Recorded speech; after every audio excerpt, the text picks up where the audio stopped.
Nós dormimos, em média, 8 horas por dia. No entanto, não dedicamos ao sono a mesma atenção que damos ao trabalho ou ao lazer, por exemplo, responsáveis pelo tempo restante. Paremos para pensar. Quando vamos ao trabalho, colocamos roupas adequadas, escolhemos o melhor trajeto e tentamos transformar o ambiente no mais adequado possível às nossas necessidades. Com o lazer não é diferente. Se vamos ao cinema, escolhemos o filme com antecedência, pensamos nas melhores opções de lanches, desligamos nossos celulares e aproveitamos a experiência. Então, por que não nos preparamos tão bem assim para dormir? Talvez achemos que estar deitado ali no escuro não mereça tanta atenção, mas a verdade é que existe um mundo inteiro do outro lado quando os nossos olhos se fecham.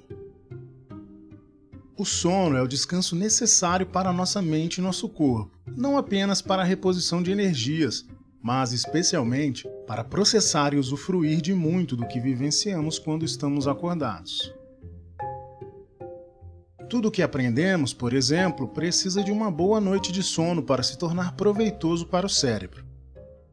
Fazendo uma analogia, assim como um computador precisa ser reiniciado após uma atualização, para que as mudanças possam surtir efeito e fazer parte da programação, o mesmo acontece conosco.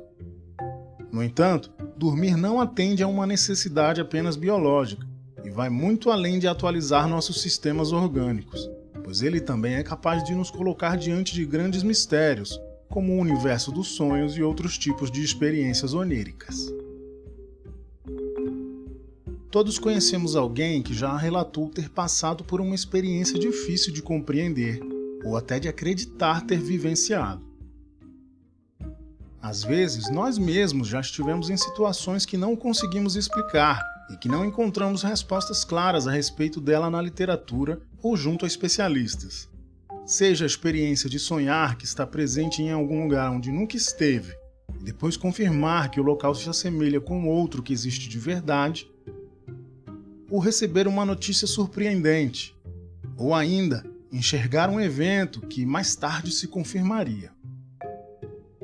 Tudo isso não sabemos bem como definir, mas se não entendemos, ao menos, não podemos ignorar que sim, essas coisas realmente acontecem. A ciência ainda não trata de se aprofundar nessas experiências, mas a parapsicologia, uma corrente que estuda fenômenos psicológicos que não têm origem física diretamente no ser humano ou que não respeitam as limitações dos 5 sentidos conhecidos, apresenta algumas hipóteses que podem ser transformadoras. Um exemplo dessa limitação é o estudo feito pelo Instituto do Cérebro de Paris, que testou a prática utilizada por nomes conhecidos, como Salvador Dalí, Einstein e Thomas Edison, para alcançar o estado hipnagógico, essa sonolência que vem antes do adormecimento profundo e que consiste em ser despertado por um ruído alto quando estivesse prestes a adormecer. O método era bem simples: sentar-se numa cadeira, segurar um objeto pesado em uma das mãos e colocar um prato ou bacia de metal embaixo do objeto. Assim que a pessoa adormecia, os músculos da mão relaxavam naturalmente e deixavam o objeto cair, fazendo um grande barulho ao atingir o metal, impedindo que o sono chegasse a níveis mais profundos. A pesquisa foi capaz de detectar o aumento da criatividade entre as pessoas testadas após a utilização do método, mas não conseguiu ir muito além e explicar por que isso acontece.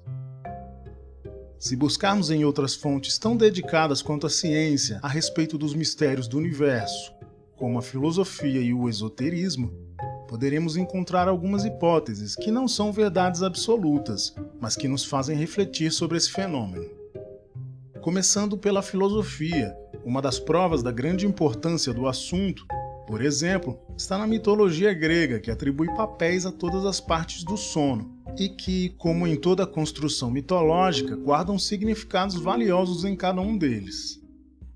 Os oníros, filhos de Nix, a deusa da noite, e irmãos de Hipnos, que representa o sono, são revelados como a representação mitológica dos sonhos.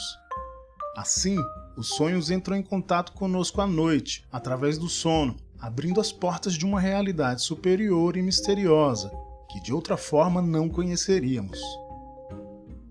Segundo muitas tradições antigas, a existência não acontece apenas no ambiente físico, esse em que vivemos a maior parte do tempo, mas também nos chamados planos sutis, ou seja, em camadas menos palpáveis, mais difíceis de percebermos a olho nu.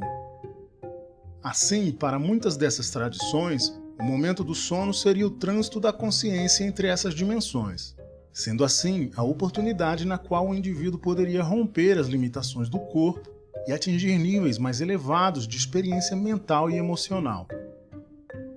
Porém, nossas viagens oníricas ainda representam segredos para nós em muitos aspectos.